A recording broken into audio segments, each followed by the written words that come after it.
పుట్టాను, రాయలసీమ అంటే నాకు ఇష్టమని ఇంకొకటి చెప్తాడు పవన్ కళ్యాణ్ డిప్యూటీ సీఎం. మరి ఎక్కడికి వెళ్ళావు పవన్ కళ్యాణ్? ఈ రోజు రాయలసీమకు అన్యాయం జరుగుతుంటే, ఈ రోజు రాయలసీమకు వెన్నుపోటు పోస్తుంటే చంద్రబాబు నాయుడు గారు ప్రశ్నించకుండా కత్తందిస్తున్నావా? దీనికోసమేనా నువ్వు పార్టీ పెట్టింది? దీనికోసమేనా నువ్వు కూటమిలో చేరింది? దీనికోసమేనా చంద్రబాబు నాయుడు గెలిపించింది? ఇంకా 15 సంవత్సరాలు చంద్రబాబు నాయుడు ముఖ్యమంత్రి చేయడానికి పనిచేస్తూనే ఉంటారు. దేనికి? ఈ రాష్ట్రం అనేది లేకుండా, మ్యాప్ లోనే ఆంధ్రప్రదేశ్ అనేది లేకుండా చేయడానికే ఆయనతో జత కలుస్తామని అడుగుతున్నా. మీరు వచ్చింది రాష్ట్రాన్ని బాగు చేయడానికో, రాష్ట్ర ప్రజలకు మంచి చేయడానికో కాదనేది అందరికి అర్థమవుతుంది. కేవలం కక్ష సాధింపులు, రెడ్ బుక్ రాజ్యాంగం అంటూ ఏ విధంగా విచ్చల విడిగా అరాచకాలు చేస్తున్నారు, అన్యాయాలు చేస్తున్నారు, దోపిడీలు చేస్తున్నారు, ప్రజలందరూ గమనిస్తున్నారు. ఖచ్చితంగా నేపాల్ లాగా మిమ్మల్ని కూడా తరిమి తరిమి కొట్టే రోజులు చాలా దగ్గరలో ఉన్నాయని కూడా హెచ్చరిస్తున్నా. అసలు జెండా కూలీ అంటే ఎవరు? సీనియర్ మా అందరికి ఎవరు తెలుసా? రోజా. చూడండి, ఆమె పసుపు జెండా మోసింది. కాంగ్రెస్ రాజశేఖర రెడ్డి హయాంలో రాజశేఖర రెడ్డిది మోసింది. ఆ తర్వాత కొడుకు మళ్ళీ పార్టీ పెడితే కొడుకు జెండా మోసింది, కండువాలు వేసుకుంది. ఇట్లా ఎన్ని జెండాలు. అవకాశం ఇస్తే పక్క రాష్ట్రంలో కూడా పోయి ట్రై చేసింది, ప్రయత్నించింది, అక్కడ కుదరలేదు. మళ్ళీ వచ్చి జగనన్ననే పొగుడుతూ ఉంది. ఈ గత ప్రభుత్వం కాక అంతకుముందు రాజశేఖర రెడ్డి గారు ఉన్నప్పుడు ఆమె ఒక మాట అనింది, 100 ఏళ్ళు రాజశేఖర రెడ్డి అన్న నువ్వు చల్లగా ఉండాలి అనింది. అయిపోయి పాపం ఆయన. మళ్ళీ ఇప్పుడు మా ఎన్నే సీఎం అని అంటుంది. ఇంకా నువ్వు ఈ జన్మకు కాలేవు జగనన్న, గుర్తుపెట్టుకో.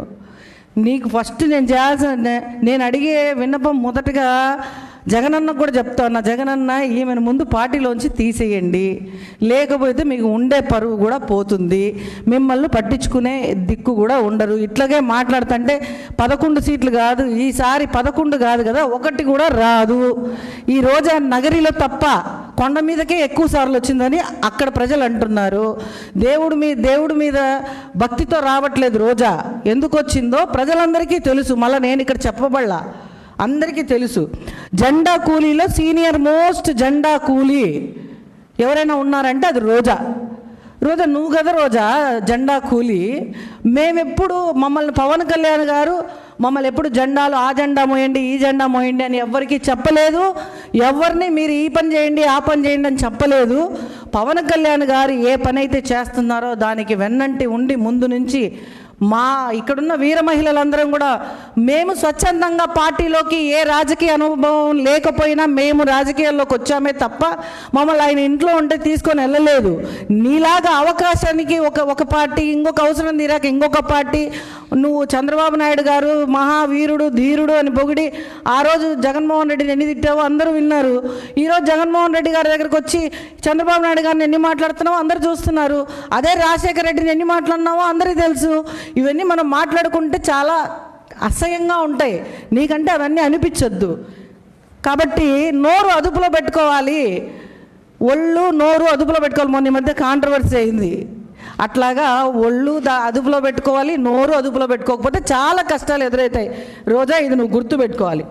పార్టీ పెట్టి ప్యాకేజ్ దండుకోవడం తప్ప ఏమీ తెలియదు ఆయనకి. ఆయన గెలుపు ఒక గెలుపేనా? నీది ఒక గెలుపా? అసలు 2014లో నీకు వచ్చిన ఓట్లు 800 ఓట్లతో మెజారిటీతో గెలిచావు. ఆ రోజు ఇదే మీడియా ముందరకు వచ్చి ఓ అని ఏడ్చి నాకు ఇంకా మళ్ళీ నాకు బతుకు లేదు, అయిపోయింది నా బతుకు, ఏదో గెలిచాని 800 ఓట్లతో అని నీ నోటితో నువ్వే చెప్పావు. అయ్యో పాపం మహిళ కష్టపడిందిలే అనుకున్నాం మేము. కానీ నిన్ను మాత్రం పాపం అనకూడదు రోజా. మళ్ళీ 2024కి వచ్చేసరికి నువ్వు ఎన్ని వేల మెజారిటీతో ఓడిపోయావో నీకు గుర్తుందా? 2014లో మన సంఖ్య ఏందో తెలుసు కదా, 2000కు మించి కూడా రాలేదు. నువ్వు కూడా మాట్లాడితే ఎట్లా రోజా? కాబట్టి నీకు 40,000 ఓట్లతో ఓడిపోయినావంటే 24లో ఇంకా నీ బతుకేందో అర్థం చేసుకో. నెక్స్ట్ టైం నీకంటూ ఏం ఉండదు. నువ్వు నగరికి ఏం చేసింది లేదు. నగరిలో కష్టపడిన వాళ్ళ శ్రమను దోచుకున్న దానివి నువ్వు. అక్కడున్న ఏ మండలాధ్యక్షుడు నీ గురించి పోయి అక్కడ జగన్మోహన్ రెడ్డికి ఎన్నిసార్లు కంప్లైంట్లు ఇచ్చాడో తెలుస్తుంది. నువ్వు మళ్ళీ మాట్లాడితే మా పార్టీ గురించి, మా పార్టీ ప్యాకేజీల గురించి నువ్వు మాట్లాడతావా? ఏపీఐఐసి చైర్మన్గా ఉన్నప్పుడు ఎంత ప్యాకేజ్ తీసుకున్నావో చెప్పేదా నేను? ఏపీఐఐసి చైర్మన్గా ఉన్నప్పుడు నువ్వు కోసల నగరంలో ఉన్నటువంటి ఇండస్ట్రియల్ పార్క్ కట్టిస్తారని ఎంత భూమిని ఆక్రమించావు నగరంలో నీకు తెలియదా? దాని గురించి మాట్లాడుకుందామా? మరి దాని గురించి మాట్లాడదామంటే ఇదే ప్రెస్ మీట్లో సవాల్ విసురుతున్న రోజా నువ్వు రెడీ అయితే నేను రెడీ. మళ్ళీ అంటుంది ప్యాకేజ్ అంట. ప్యాకేజ్ మన వైజాగ్లో రుషికొండలో ఎంత ప్యాకేజ్ తీసుకున్నావు నువ్వు? నాశనం చేసినారు మీరు, ప్రజల సొమ్మును దుర్వినియోగం చేశారు మీరు. ఈ విషయం మాట్లాడడానికి దమ్ముంటే మేము ఎప్పుడైనా రావడానికి సిద్ధంగా ఉన్నాం. రోజా, నోరు అదుపులో పెట్టుకోకపోతే నీ ఇంటికి వచ్చి కొడతా నిన్ను నేను గ్యారంటీగా. అసలు ఈరోజే రావాలనుకున్నా కానీ ప్రెస్ మీట్ పెట్టి నీకు ముందు వార్నింగ్ ఇవ్వాల్సిన బాధ్యత నాకుంది కాబట్టి చెప్తున్నా. నువ్వు కానీ ఇలాగే మళ్ళీ ఇంకొకసారి మాట్లాడమంటే ఇంకొకసారి చెప్పను, డైరెక్ట్ నీ ఇంటి ముందర వచ్చి నించుంటా ఖచ్చితంగా. నోరు అదుపులో పెట్టుకో రోజా. ప్యాకేజీలు తీసుకుంది నువ్వు, 500కి ఏవైనా చేస్తే దానివి నువ్వు. ఈరోజు 1.5 కోటి పెట్టి కొడుకే కారు కొనిపించినావంటే ఎక్కడి నుంచి వచ్చాయి నీకు ఆ డబ్బులు? ఈరోజు బెంగళూరులో ఒక ఇల్లు, హైదరాబాద్లో ఒక ఇల్లు, నగరిలో ఒక ఇల్లు, తిరుపతిలో ఒక ఇల్లు, ఇవన్నీ ఎక్కడి నుంచి వచ్చాయి? చెన్నైలో ఒక ప్యాలెస్ ఎక్కడి నుంచి వచ్చాయి? నీ పిల్లల స్కూల్ ఫీజులు కూడా కట్టుకోలేని స్థాయిలో ఉన్నటువంటి నువ్వు తెలుగుదేశం పార్టీలో ఉన్నప్పుడు నీ స్థాయి ఏందో అందరికీ తెలుసు. నువ్వు 500 పెట్టి నువ్వు కనీసము నీ డ్రైవర్కి కూడా ఇలేని దాఖలాలు ఉన్నప్పుడు నువ్వు ఈరోజు ఇన్ని కోట్లకు వారసురాలిగా ఎలా అయ్యావు? 50,000 కోట్ల ఎక్కడి నుంచి వచ్చాయి నీకు? అవన్నీ చిట్టా మాట్లాడదామంటే నేను సిద్ధం. పవన్ కళ్యాణ్ గారి పేరు ఎత్తే అర్హత నీకు లేదు రోజా, నువ్వు గుర్తుపెట్టుకోవాలి. పవన్ కళ్యాణ్ గారి పేరే కాదు కదా, మా జనసేన నాయకులందరూ మా ఊపే గాలిలో కూడా నువ్వు నిలబడలేవు. కాబట్టి మేము అంత పవన్ కళ్యాణ్ గారికి అంత స్వచ్ఛందంగా పార్టీకి పనిచేస్తున్నాము. మమ్మల్ని నువ్వు మాట్లాడితే నీకే అది చాలా దెబ్బ పడుతుందని ఈ సందర్భంగా తెలియజేసుకుంటున్నాను.